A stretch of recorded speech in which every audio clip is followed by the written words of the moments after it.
Hello, friends. Chris Corsi here, president of Thrive Today, and I want to welcome you to the Relational Skills in Real Life podcast. Today's topic is one that's really close to my heart. The topic is I can't hear God. That's right, I can't hear God. And you know what? I hear from a lot of people who struggle with this. And it's actually very discouraging and very challenging and even disheartening when we want closeness with the Creator. We want that intimacy and we want to be able to hear God's voice, and yet we can't. We get the crickets chirping instead. And all too often, when this happens, and we end up feeling pretty discouraged, and we think, well, God just doesn't want to talk to me, or I'm not important enough, or I'm not doing the right things, or I'm not reading enough Bible, or I'm lacking some faith. And while those could certainly be needs that we need to work on, I find it's actually much more practical why people struggle to hear from God. And we're going to look at that today. And I'm really excited to unpack this because I feel like some simple steps, some practical skills can go a long way to hearing from God. And we're going to look at some common hindrances that often keep up that feeling that God is distant or we're just disconnected. Friends, why does it have to be so hard to hear from God? You know what? Hearing from God is actually less about performance. It's less about good choices, right behavior. It's more about learning simple practices. And if you want to work on hearing from God, think about how you would approach learning a new sport like pickleball or learning to play a new instrument like the guitar. What would you do if you wanted to learn to play a new instrument? Well, you would probably do some practice. You would probably learn some teaching from people who have the skills, and you'll learn some information about it. But ultimately, you're going to pick up that instrument and you're going to start practicing. Or if it's playing a sport, you're going to get out on the court and you're going to start hitting the ball around. So it's really helpful to understand this because all too often, I'm pretty sure the evil one has a field day with God's children, and that we interpret this silence with God as something wrong with us. Now, there are times God decides to be silent, and that happens. We see that happened in the Bible, but more times than not, actually, God is talking. We're just not able to notice or sense or perceive God's thoughts, and that can feel pretty disappointing if we've tried to do that. So this is a topic that's really important to me because when I gave my life to the Lord in college, all I wanted was to be close with God, to hear God and enjoy intimacy with the Creator. That's all I wanted. I wanted that closeness more than anything. And I saw friends and colleagues who could hear from God and recognize God's voice and God's leading. And there was just this closeness that I thought, that's what I want. I would like to have that closeness. So there are some practical skills that help to grow capacity so that we can be better stay connected with the Lord and have that awareness of God's interactive presence. What we call skill zero is just learning to turn on our brain's relational circuits. All too often, we might start out in relational mode as we go to interact with the Lord. But when we try to hear from God, we often slip into enemy mode because we might have the fear that God's not going to answer, or we have a fear of what he is going to say, that he's going to shame us, blame us, make us feel guilty, or tell us what we've been doing wrong. So I find a lot of people, they actually start out their prayer times and interacting with the Lord in relational mode, but their brain shifts into enemy mode rather simply. And then when your brain's in enemy mode, yeah, you're not going to hear from God. It's like trying to see with your eyes closed. It doesn't work well. I talk a lot about that in my Joy Switch book. Um, Often what happens is we need to grow some joy. And if we're not growing joy and our joy bucket or capacity is too small or too low, then what happens is your brain's running on fear. Fear makes it really hard to hear from God because fear primes your body to do something, and it amps up your nervous system and even releases stress hormones that really make it hard to be still.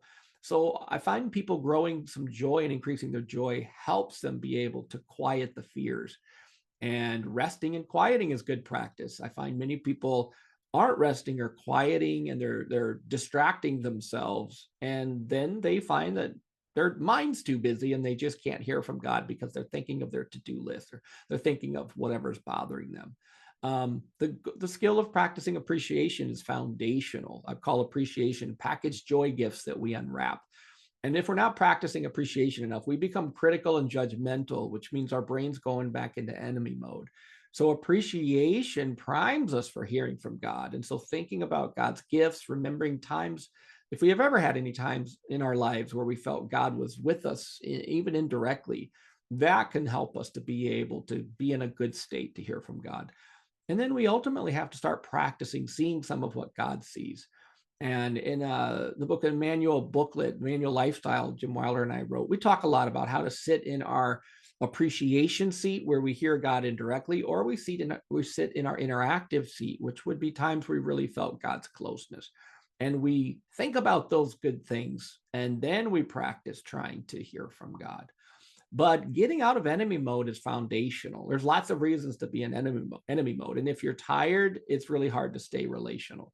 So taking care of yourself and giving yourself some good opportunities to quiet will actually help you get relational.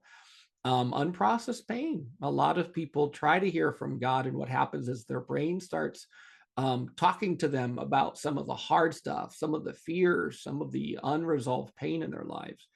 And then they just get overwhelmed and they give up because they're looking for that lightning bolt, and they're looking for the, fire from heaven, so to speak. And they're missing those quiet, simple thoughts.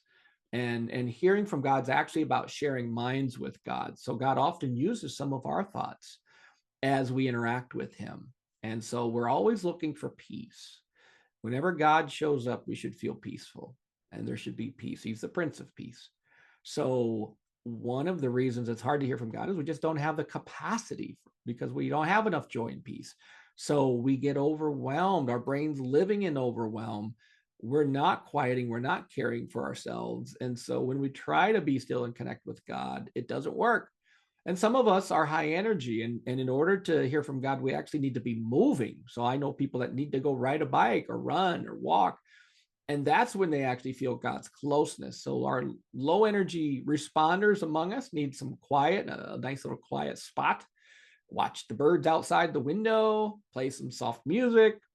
Some of us are high energy responders. We actually need to go move, and then we can actually share minds with God and have some God thoughts. So sometimes it's just a lack of training, a lack of practice, or we've had unhelpful examples. It's easy to have unhelpful examples with people who seemingly converse with God all the time, but the fruit of those conversations don't bring joy or peace.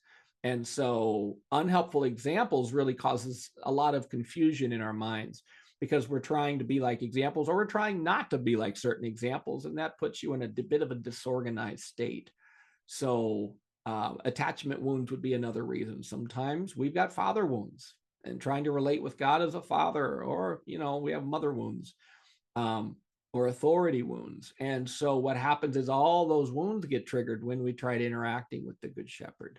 So it's very common for some of that to be playing out. And every now and then there's spiritual resistance. You can count on the enemy is threatened by God's children hearing God's voice.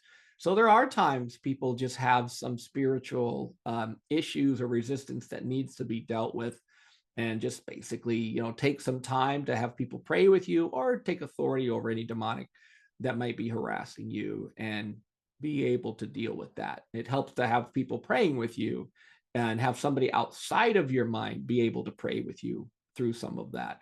And a lot of the times people just need to train their attention. Their brain's attention is used to scanning for pain and problems or threats or fears. And so trying to focus on God and God's presence and God's voice feels foreign.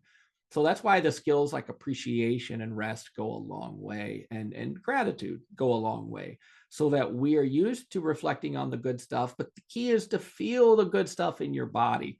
So I often have people, if they feel appreciation or they practice appreciation, I'll say, what does appreciation feel like in your body? That's actually hard for a lot of us, because we're not used to thinking about our body. we're too busy focusing on other things to pay attention to our body. So I want to help people scan their body. It also activates the right hemisphere orbital prefrontal cortex, which is in charge of your body. So I'll often say, hey, if I'm in your shoes right now, what am I feeling? And after they look at me a little, a little strangely for a while, then they'll say, why do I need to focus on my body? So let's just practice. And so that actually helps them be able to get the most out of appreciation. And some of us have leaky mind sight. Mind sight is learning to interpret a mind based on a face. And so what we expect is based on mind sight skills, which is just being able to simulate a mind. So what is God's mind thinking right now as God thinks about you? What is God thinking when he looks at you? And we know we have leaky mind sight when those thoughts don't bring peace. And that's a good sign. We might have some pain or some unhelpful examples that need to be addressed.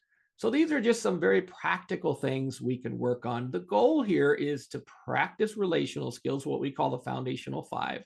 Practice training your body to feel some peace and some joy. Practice your training your brain's attention system to amplify the good stuff.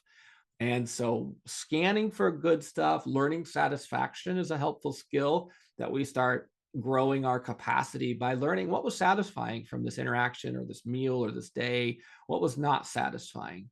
Sharing stories from people about God's gifts and God's closeness and God's presence really helps to internalize some of these skills so that we learn to expect to find God's peace and God's presence, even under some tough conditions. But practicing under ideal conditions, like we do at Thrive, is a really good place to begin. But ultimately, we want to be able to transfer that skill to the hard times. So stories are really good. Practicing with other people is really good because you get to process and practice with others and hear and share notes and hear each other what works, what doesn't work. We have a great online event called Defeating Your Barriers to Jesus. This is a great resource that you could use. Links are below with this episode. We have more information on the Skill 13 page on our website, thrivetoday.org, and lots of good resources on that page for free webinars and basically very practical things, resources that talk about practical things that you can do to grow these skills so that you live the Emmanuel lifestyle with that awareness of God's peaceful presence right by your side.